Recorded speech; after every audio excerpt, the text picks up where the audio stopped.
10 ఏళ్లలో కేసీఆర్ కుటుంబం ఇరిగేషన్ శాఖ నుంచి వేల కోట్ల రూపాయలు లూటీ చేశారని ఆరోపించారు మంత్రి ఉత్తమ్ కుమార్ రెడ్డి.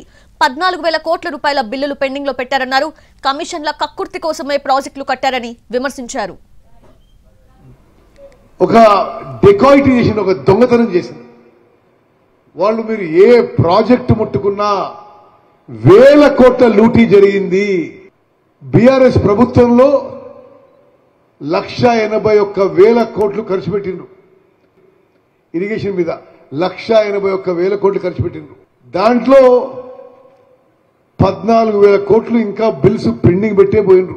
ఈ 1,81,000 కోట్లు ఎవరి సొమ్ము ఖర్చు పెట్టినాయా? మిమ్మల్ని, మమ్మల్ని, మన పిల్లల్ని, వాళ్ళ పిల్లల్ని, వాళ్ళ జీవితాలు తాకట్టు పెట్టి చాలా ఖరీదైన అప్పులు తీసుకొచ్చి మరి కమిషన్ల కక్కుర్తి కొరకు ప్రాజెక్టులు కట్టింది తప్పితే జనానికి నీరు ఇవ్వడానికి కాదు అని చెప్పి మనం చేస్తాం. దేవాదుల ప్రాజెక్టుకి పెద్దపీట వేస్తున్నామన్నారు మంత్రి పొంగులేటి. ఇరిగేషన్ శాఖలో ఉన్న 15,000 కోట్ల పెండింగ్ బిల్లులు ఉన్నాయన్నారు. వాటిలో జెన్యూన్ బిల్లులను క్లియర్ చేస్తామని చెప్పారు ఆయన.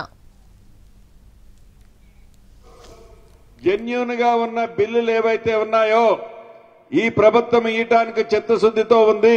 ఇందాక చెప్పారు గౌరవ మంత్రివర్యులు, సుమారు మేము ఛార్జ్ తీసుకునే నాటికి ఇరిగేషన్ సెక్టార్ లో 14 నుంచి 15,000 కోట్ల రూపాయలు పెండింగ్ బిల్సే ఉన్నాయి. అంటే ఈ 14,000, 15,000 పెండింగ్ బిల్స్ ఏవైతే ఉన్నాయో వారిని అడుక్కోండి. పాత ప్రభుత్వాన్ని మేము అనటంలా, బేషజానికి పోవటంలా, దాంట్లో ఏవైతే జెన్యూన్ బిల్స్ ఉన్నాయో ఇప్పటికే సుమారు 6 నుంచి 7,000 కోట్లు గౌరవ ఉత్తమ్ కుమార్ రెడ్డి గారి నాయకత్వంలో పాత బిల్స్ నే పేమెంట్ చేసింది ఈ ప్రభుత్వం.